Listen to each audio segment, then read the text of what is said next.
Good morning to all. बेटा आज जो डिस्कस करेंगे वो valence shell electron pair repulsion theory है। इसके बारे में देखो मैं पहले भी आपको बता चुका था कि valence shell electron pair repulsion जो थ्योरी है ये बेसिकली हमें क्या इन्फॉर्मेशन देती है, स्ट्रक्चर ऑफ द मॉलिक्यूल्स, यानी स्ट्रक्चर के बारे में हम स्टडी करेंगे मॉलिक्यूल्स के में। लेकिन इस बात को सबसे पहले बताया किसने, या इसकी जो थ्योरी है वो किसने इम्प्लीमेंट की, गिल्स्पी एंड नाइहोम ने। तो इसका मतलब ये कब डेवलप हुई थी थ्योरी परफेक्टली, 1957 में बाय द गिल्स्पी एंड नाइहोम। इन्हीं दो साइंटिस्ट थे, हालांकि इससे पहले भी बात हो चुकी थी, लेकिन इन्होंने अपनी वेस्पर थ्योरी है कंप्लीट अपने अकॉर्डिंग दिया गया इसको, और बताया गया कि जो मॉलिक्यूल्स की शेप है वो किस तरह से होगी। तो इसके लिए हम कुछ पॉइंट्स हैं उनको एक बार दोबारा से देखेंगे, रिपीट कर रहा हूँ। यानी सबसे पहले बात करते हैं, उन्होंने बताया कि कोई भी अगर डाई एटॉमिक है, यानी कि डाई एटॉमिक मॉलिक्यूल्स जो होंगे, डाई एटॉमिक होंगे मॉलिक्यूल्स। डाई एटॉमिक में भी दो हो सकते हैं, होमो एटॉमिक और हेट्रो एटॉमिक। तो डाई एटॉमिक मॉलिक्यूल्स जो होंगे वो कैसे होंगे, शेप के अंदर लीनियर होंगे।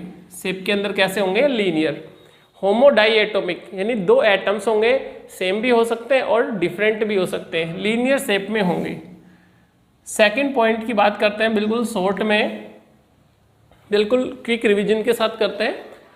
सेकंड पॉइंट क्या बोलता है कि अगर 3 या 3 से ज़्यादा एटम्स प्रेजेंट है किसी भी मॉलिक्यूल्स में, इसका मतलब इफ ए मॉलिक्यूल कंटेन 3 और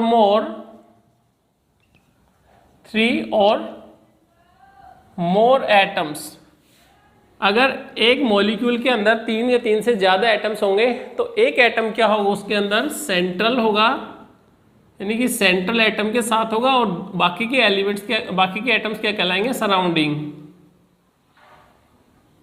सराउंडिंग एटम्स कहलाएंगे। सेकेंड पॉइंट आपका ये होता है।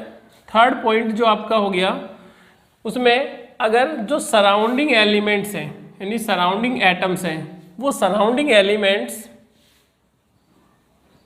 सराउंडिंग एटम्स अगर सेम होंगे, यानी सराउंडिंग एटम अगर सेम होंगे तो जो ज्योमेट्री बनेगी मॉलिक्यूल्स की वो कैसी होगी, सिमेट्रिकल ज्योमेट्री होगी। और सराउंडिंग एलिमेंट्स ही क्या होंगे, डिफरेंट होंगे। अगर सराउंडिंग एलिमेंट डिफरेंट हुए तो ज्योमेट्री मॉलिक्यूल्स की कैसी हो जाती है, अनसिमेट्रिकल हो जाती है। अनसिमेट्री का मतलब शेप परफेक्ट नहीं होती, चेंज हो जाती है, तो अनसिमेट्रिकल बोलेंगे। फोर्थ पॉइंट, अगर अनसिमेट्रिकल हो गया यानी कि डिफरेंट टाइप तो हो गया अनसिमेट्रिकल, लेकिन उस अनसिमेट्रिकल में अगर कोई लोन पेयर आ जाता है तो उनका भी रिपल्शन देखा जाता है विद रेस्पेक्ट टू, सबसे ज़्यादा रिपल्शन होगा लोन पेयर के बीच में, फिर होगा लोन पेयर बॉन्ड पेयर के बीच में, और फिर बॉन्ड पेयर के बीच में। यानी कि जो रिपल्शन होगा, वो रिपल्शन किसकी वजह से होगा, लोन पेयर में सबसे ज़्यादा रिपल्शन होगा, फिर लोन पेयर बॉन्ड पेयर में रिपल्शन होगा, फिर बॉन्ड पेयर में सबसे कम। और एक पॉइंट है और बात कर लेते हैं, ये जो थ्योरी दी गई थी valence shell electron pair repulsion, जो थ्योरी दी गई थी ये बेसिकली 2 लोन पेयर इलेक्ट्रॉन्स के लिए, मतलब 2 लोन बॉन्ड पेयर के लिए, 3, 4, 5 और 6 के लिए। मतलब बॉन्ड पेयर जो होंगे ना इसके अंदर, बॉन्ड पेयर 6 तक होंगे, यानी कि बाकी के मॉलिक्यूल्स पे अप्लाई हम नहीं करेंगे। Valence shell electron pair repulsion theory के अकॉर्डिंग हम जो अप्लाई कर रहे हैं वो कहाँ तक करेंगे, सिर्फ 6 तक करेंगे। ठीक है, ये हुई बात यहाँ की। अब बात करते हैं आगे कि एक एक एग्जाम्पल्स को सोल्व करते हुए चलते हैं हम, किस तरह से इन एग्जाम्पल को सोल्व करेंगे। ये एक बेसिकली फिनोमिना था जो हमें बातें ध्यान में रखनी है, इन बातों को हमें याद रखना है।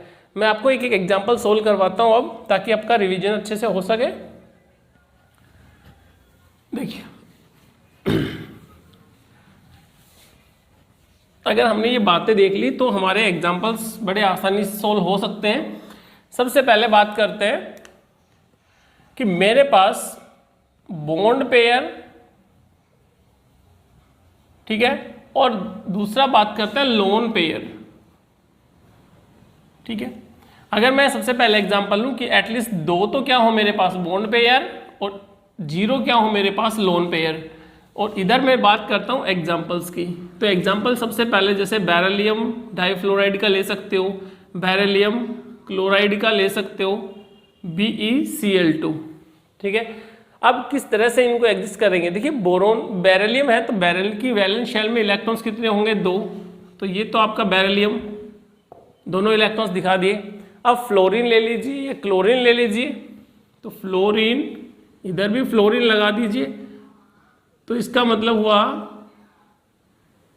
कि हमें 2 इलेक्ट्रॉन्स को एक दूसरे के साथ जोड़ दिया, तो हमारे पास जो शेप बनेगी वो मॉलिक्यूल्स की कैसी शेप बनेगी, लीनियर। अगर बेरिलियम क्लोरीन के साथ ऐड होगा तो शेप कैसी होगी, ये भी लीनियर शेप होगी। मतलब हम बात करेंगे इनकी लीनियर शेप की। देखो इसका मतलब होता है कि जो मेरे पास बेरिलियम है वो बेरिलियम एक साथ क्लोरीन के साथ जुड़ गया, दूसरी साइड में भी क्लोरीन के साथ जुड़ गया, यानी क्लोरीन का तो हो रहा है ऑक्टेट कंप्लीट और बेरिलियम का क्या हो रहा है, डुप्लेट कंप्लीट। तो इस तरह से हमारा जो मॉलिक्यूल होगा वो कैसा होगा, लीनियर। सेकंड बात करते हैं अब, अगर मेरे पास बॉन्ड पेयर के साथ साथ अब बात कर रहे हैं 3 बॉन्ड पेयर होंगे और 0 लोन पेयर होंगे, यानी कि इसकी केस की बात करते हैं, सेकंड केस की। आगे चलते जाते हैं, वही टेबल आपकी टेबल ड्रॉ होती चली जाएगी। 3 बॉन्ड पेयर 0 लोन पेयर, तो एग्जाम्पल इसका सबसे पहले आता है जैसे बेरिलियम फ्लोराइड का है, एल्यूमिनियम क्लोराइड का है। कोई भी 1-2 एग्जाम्पल समझोगे धीरे धीरे वो समझ में आने लगेंगे। तो आप लोग एक बार समझिए इसको, जैसे बेरिलियम है तो बेरिलियम की वैलेंस शेल में इलेक्ट्रॉन्स कितने हैं, 3 इलेक्ट्रॉन्स हैं, तो 3 इलेक्ट्रॉन्स को हमने इस तरह से इंडिकेट कर दिया।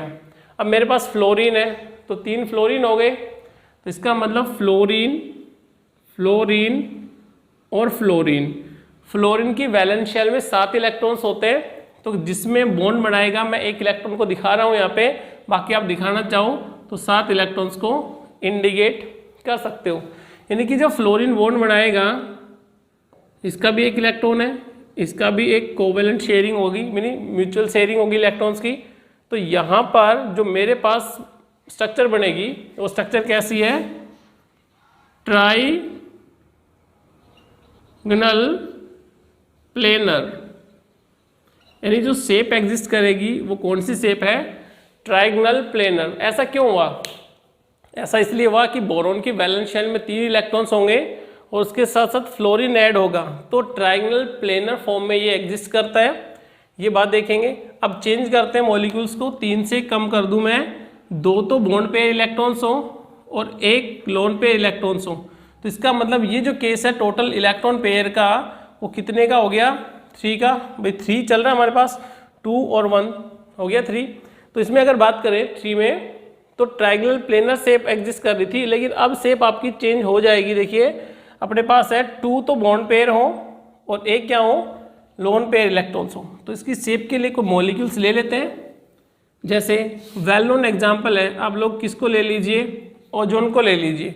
मैं ओजोन की स्ट्रक्चर ड्रा कर लेता हूँ, ऑक्सीजन, ये भी ऑक्सीजन, डबल बॉन्ड और एक आपके पास ऑक्सीजन डैटिव में। देखो ये मैं पहले पढ़ा चुका आपको।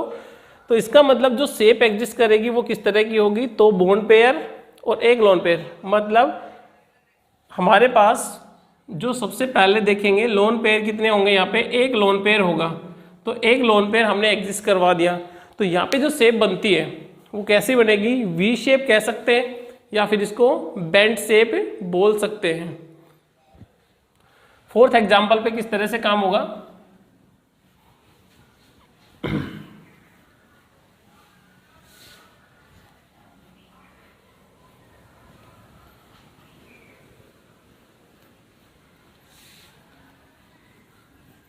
फोर्थ एग्जाम्पल देखिए, इसमें अगर बॉन्ड पेयर इलेक्ट्रॉन्स,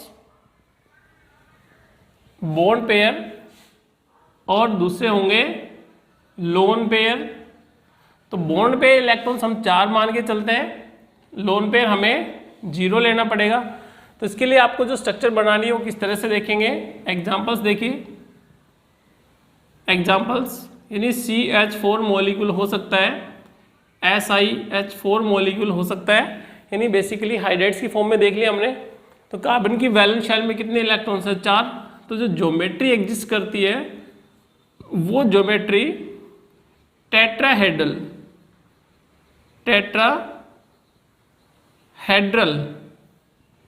एग्जिस्ट करेगी। यानी जो ज्योमेट्री एग्जिस्ट करती है वो कैसी एग्जिस्ट करेगी, टेट्राहेड्रल ज्योमेट्री एग्जिस्ट करेगी। इसका मैं एक छोटा सा डायग्राम से दिखा देता हूँ आपको किस तरह से। यानी कि जो कार्बन है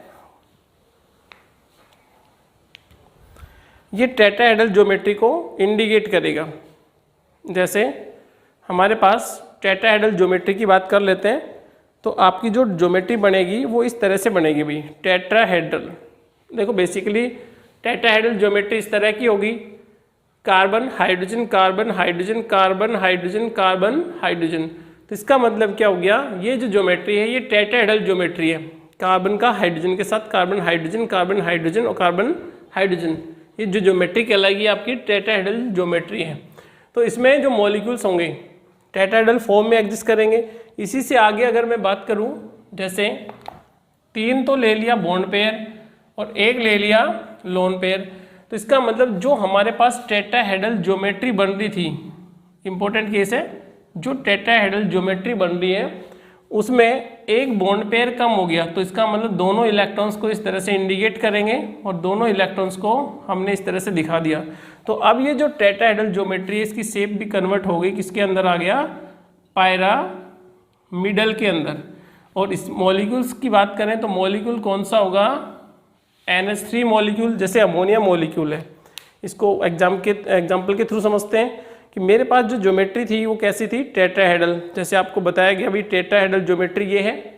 अब इस टेट्राहेड्रल ज्योमेट्री के अंदर हाइड्रोजन को हटा दिया तो इसके जो बॉन्ड के इलेक्ट्रॉन हैं वो बच गए मेरे पास, यानी कि लोन पेयर आ गया।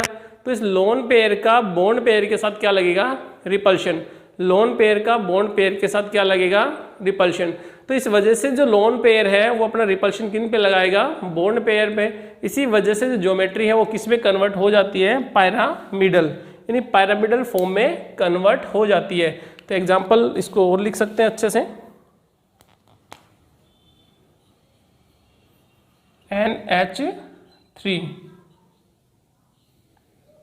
ये आपका हो गया NH3 मॉलिक्यूल, यानी NH3 मॉलिक्यूल्स की बात कर रहे हैं। आगे बात करें 3 और 1 का केस तो हो ही चुका, 4 के केस में देखो भाई, अब बात करते हैं 4 वाला केस चल रहा है हमारा, है ना, 4 इलेक्ट्रॉन पेयर का, 2 लोन पेयर और 2 बॉन्ड पेयर। एग्जाम्पल ले लेते हैं इसमें, जैसे वाटर मॉलिक्यूल है, तो वाटर मॉलिक्यूल में आपने इस तरह की जो ज्योमेट्री है वो रिप्रेजेंट करोगे, कर दिया। अब लोन पेयर है तो लोन पेयर आप लोग इस तरह से दिखाओगे। ये ज्योमेट्री क्यों बनी, इसको भी थोड़ा सा देख लेते हैं कि हमने कहा कि भैया टेट्राहेड्रल ज्योमेट्री तो होगी, यानी टेट्राहेड्रल ज्योमेट्री तो होएगी, और अब वाटर मॉलिक्यूल्स में 2 लोन पेयर आ गए, यानी बॉन्ड पेयर नहीं है, यहाँ पे क्या है, लोन पेयर। तो देखिए अगर मैं इसको ऑक्सीजन मान लूँ, इसको हाइड्रोजन मान लूँ और इसको हाइड्रोजन मान लूँ, तो ये जो स्ट्रक्चर है ये मेरे पास कैसी बन गई, वी शेप बन गई। तो इसका नाम हो गया वी शेप। यानी जो ज्योमेट्री है वो तो आपकी टेट्राहेड्रल थी, टेट्राहेड्रल ज्योमेट्री है हमारे पास, लेकिन ज्योमेट्री टेट्राहेड्रल होने के बाद क्या हुआ कि जो लोन पेयर है, मैं आपको इस तरह से दिखाता हूँ, टेट्राहेड्रल ज्योमेट्री है। अब इसमें कोई भी 2 लोन पेयर ले आओ, एक लोन पेयर दूसरा लोन पेयर, तो 2 लोन पेयर लाने से ये जो शेप बन गई ये वाली, देखो नीचे ब्लू पेन और ये ब्लैक, तो इसका मतलब ये जो शेप बन गई नीचे वाली ये कैसे बन गई, वी शेप बन गई। और लोन पेयर को कैलकुलेट हम नहीं करेंगे, मतलब इस तरह का कोई केस हो गया आपका, वी शेप। जो लोन पेयर थे मेरे पास वो लोन पेयर इस तरह से कन्वर्ट हो चुके, मतलब उनको हम मान के नहीं चलेंगे।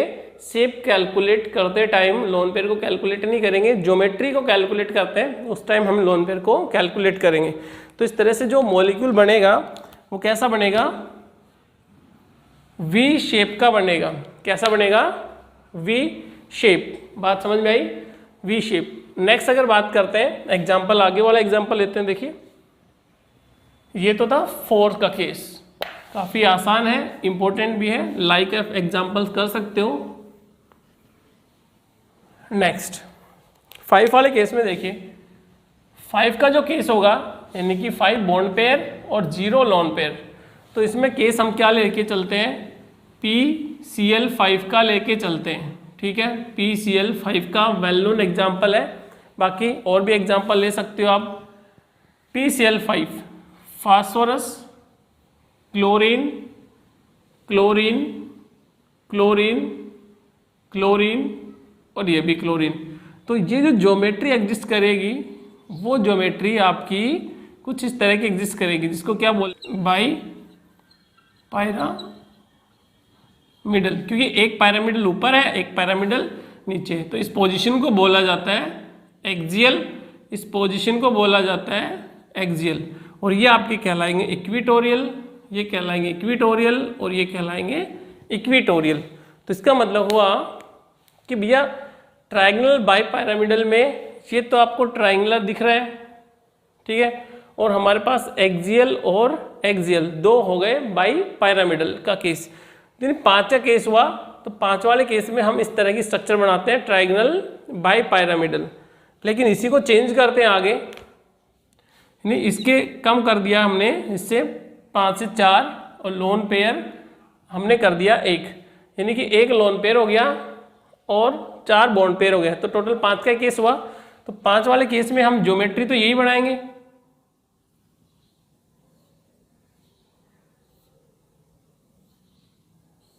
ज्योमेट्री बना दी, ठीक है। अब हमें एक लोन पेयर लेके आना है, तो लोन पेयर हमेशा कहाँ पे आएगा, इक्विटोरियल पोजीशन पे। इसका मतलब ये आपका लोन पेयर, और इसका मॉलिक्यूल लेते हैं एग्जांपल SF4, मतलब ये सल्फर, ये फ्लोरीन, ये भी फ्लोरीन, ये भी फ्लोरीन और ये भी फ्लोरीन। ये जो बॉन्ड एंगल एग्जिस्ट करेगा ये कितना करेगा, 173 डिग्री पे करेगा। कितना करेगा, 173 डिग्री पे करेगा। इसका मतलब क्या हो जाता है कि पूरा 180 ना होके बॉन्ड एंगल यहाँ पे एग्जिस्ट करता है 173। लाइक एग्जाम्पल है, और भी हम ले सकते हैं, यानी 4 और 1 के केस में। अब बात करते हैं थोड़ा सा और इसमें, अब मैं 3 और 2 कर देता हूँ। तो अब कहाँ लेके कि भैया 5 के केस में 2 लोन पेयर हैं, तो ये याद रखिएगा लोन पेयर जो हमेशा आएंगे वो कहाँ आएंगे, इक्विटोरियल पोजीशन से आते हैं। तो इक्विटोरियल पोजीशन अपने पास ये है, इसका मतलब ये किस में कन्वर्ट कर दिया, लोन पेयर में। और ये क्या है, फ्लोरीन, फ्लोरीन, फ्लोरीन, यानी केस आपका क्या बन गया, BrF3। तो ये जो शेप बोली जाती है, इस शेप को बोला जाएगा टी शेप, यानी इसको बोलेंगे हम यहाँ पे टी शेप बोलेंगे, ठीक है, यानी टी शेप बोलेंगे। 3 और 2 का केस हो गया, तो टी शेप बोला जाएगा इस बात को। नेक्स्ट इसमें देखें, अगर मेरे पास 3 की जगह पे और कम कर दिया गया, तो इसका मतलब 2 लोन पेयर हो और 3 क्या हो जाए आपके लोन पेयर, तो कर सकते हैं। बॉन्ड पेयर तो कितने हो, 2 आ जाए, और लोन पेयर कितने आ जाए, 3 आ जाए। तो आप लोग आंसर बता सकते हो मेरे को कौन सा एग्जाम्पल बनेगा। मैं ज्योमेट्री ड्रॉ कर सकता हूँ, 1 2 3 4 5, यानी ट्रायंगल बाई पैरामिडल बनेगा। लेकिन लोन पेयर कितने आएंगे, 3। तो जब आपको बताया था अगर 1 लोन पेयर आएगा तो आप यहाँ इंडिकेट करोगे, 2 लोन पेयर एक साथ आएंगे तो यहाँ इंडिकेट करोगे, तो दोनों लोन पेयर एक साथ यहाँ आ गए, कर दिया, अभी बढ़ा दिया। अब मेरे पास एग्जाम्पल देखिए कौन सा इंक्लूड हो गया यहाँ पे, I3 नेगेटिव का एग्जाम्पल बनता है, यानी कि I3 नेगेटिव। तो एक आयोडीन यहाँ बनती है, सेंट्रल आयोडीन होगी, और एक आयोडीन यहाँ होगी। तो ये जो केस बन जाता है, ये केस कैसा बनता है, लीनियर, यानी केस कैसा बन गया, ये भी लीनियर। एग्जाम्पल लिख सकते हैं, यानी 5 के केस में। 6 के केस की बात करते हैं कि बॉन्ड पेयर कितने हो, 6। तो देखिए कौन से एग्जाम्पल बनेंगे इसमें।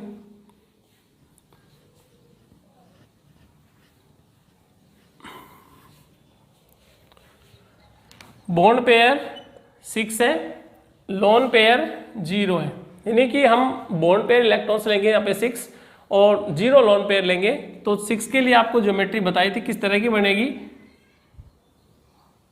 ये वाली ज्योमेट्री है अभी, यानी 1 ऐसे कर लीजिए, 2 3 4, ये आपका 5 हो जाएगा और ये आपका 6 हो जाएगा। तो एग्जाम्पल SF6 तो SF6 के लिए हमने अप्लाई किया, यानी सेंट्रल एटम के पास क्या है, सल्फर, और ऑक्टाहेड्रल ज्योमेट्री में ये एग्जिस्ट करेगा, जैसे 1 2 3 4। ये तो आ गए बॉन्ड, कौन से होंगे, फ्लोरीन के, 1 2 3 और 4 फ्लोरीन। सल्फर ऊपर एक्सियल पोजीशन पे और नीचे एक्सियल पोजीशन पे। तो हमारे पास केस कौन सा बन जाता है, ये SF6 का, यानी कि ऑक्टाहेड्रल ज्योमेट्री बनती है। कौन सी बनेगी, ऑक्टाहेड्रल। अगर इसी में मैं आगे बात करूं कि 6 के बाद ये हो गया कि भैया 5 तो क्या हो, 5 क्या हो, बॉन्ड पेयर, और एक क्या हो, लोन पेयर। तो 5 बॉन्ड पेयर और 1 लोन पेयर। तो अब आप लोन पेयर को कहाँ लेके आओगे, जहाँ पे मिनिमम रिपल्शन होगा। तो इस पोजीशन में आप लोग देखिए कि मिनिमम से मिनिमम रिपल्शन कहाँ होता है। तो मिनिमम रिपल्शन कहाँ होगा, या तो एक्सियल पोजीशन पे होगा ऑक्टाहेड्रल के केस में। तो आगे का जो केस आएगा वो कहाँ आएगा, एक्सियल पोजीशन पे, यानी कि जो लोन पेयर आएगा वो एक्सियल पोजीशन पे आ सकता है, ये एक्सियल पोजीशन पे आ सकता है, क्योंकि मिनिमम से मिनिमम रिपल्शन एक्सियल पोजीशन पे होगा ऑक्टाहेड्रल ज्योमेट्री के अंदर। तो इसका एग्जांपल देखिए, मैं सोल्व करता हूं। यानी कि केस हो गया 4 बॉन्ड पेयर और 1 लोन पेयर का। तो 4 बॉन्ड पेयर और 1 लोन पेयर, तो आपका केस देखिए एक्सियल पोजीशन पे क्या लेके आओगे, लोन पेयर। तो मैं ज्योमेट्री बना देता हूं, सेंट्रल एटम आपका, और लोन पेयर कौन से हो जाएंगे आपके, एक लोन पेयर, दूसरा लोन पेयर, 4 बनेंगे बॉन्ड, स्क्वायर, प्लेनर। अब इसमें एग्जाम्पल आपको फिट करना है कि कौन सा एग्जाम्पल होगा। तो यहाँ पे देखिए 6 का केस बनता है, तो हमें वो इलेक्ट्रॉन्स देखने पड़ेंगे जिसके अंदर बॉन्ड पेयर इलेक्ट्रॉन इन्वॉल्व हो जाएं, यानी कि 1 2 3 4 5 6 7 और 8, यानी 8 इलेक्ट्रॉन कौन से इंक्लूड हो। तो हम बोल देंगे भैया जिनोन, जिनोन के साथ हमने लगा दिया फ्लोरीन, फ्लोरीन, फ्लोरीन, फ्लोरीन। तो ये केस हो गया जिनोन टेट्रा फ्लोराइड का। इस तरह से आपको केस मिलेंगे, और ये जो ज्योमेट्री कहलाएगी, ये कहलाएगी आपकी स्क्वायर प्लेनर। तो इस ज्योमेट्री को क्या नाम देंगे, स्क्वायर प्लेनर। बेसिकली हम बात करते हैं इस तरह से वेस्पर थ्योरी की।